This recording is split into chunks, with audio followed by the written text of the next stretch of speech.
Most 17th century opera stars worried about hitting a high C. Julie Daubeny worried about who she'd have to kill before the next act.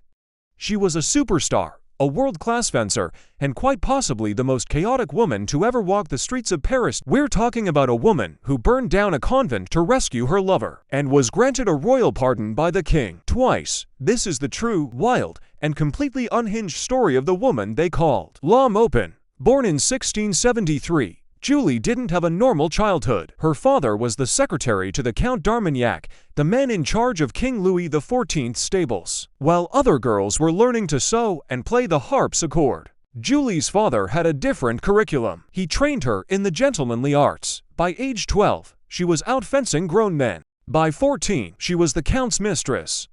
But Julie was never meant to be anyone's side character. After a brief marriage to a man too boring for her, Julie ran away with a fencing master. They traveled from town to town, performing fencing exhibitions in taverns to make money. Julie would dress as a man and challenge local tough guys to duels, and she never lost. But things got truly wild when Julie fell in love with a local girl in Marseille. The girl's parents were horrified and did what any 17th century parent would do. They locked her in a convent. Most people would have given up, not Julie. She didn't just visit her, she infiltrated the convent by joining as a postulant. When an elderly nun died of natural causes, Julie saw her chance. She moved the nun's body into her lover's room, set the entire room on fire, and used the chaos to smuggle her girlfriend out. They spent 3 months on the run before the law caught up.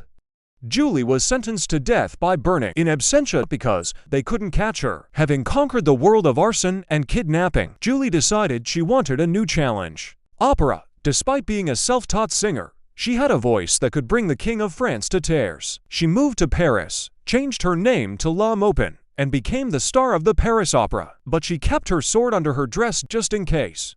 This brings us to 1695 that defined her legend. At a massive royal ball, Julie showed up dressed as a man. She began flirting with a beautiful young noblewoman and eventually kissed her right in the middle of the dance floor.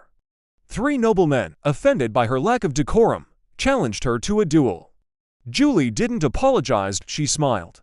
She told them to meet her outside, in the garden. Most people struggled to fight one professional duelist. Julie took on all 3. At the same time, she systematically beat every single one of them, then calmly walked back into the ball to finish her drink. Because dueling was illegal, Julie had to flee to Brussels. But King Louis XIV was such a fan of her voice and her spirit that he granted her a royal pardon. He famously said that the law against duels applied to men. But since Julie was a woman, she hadn't technically broken the man's law. Julie Daubeny died young, at just 33 years old, entering a convent for real this time in her final days. She lived more in 3 decades than most people do in 3 centuries. So, was she a hero, a criminal, or just the original main character? Let me know in the comments.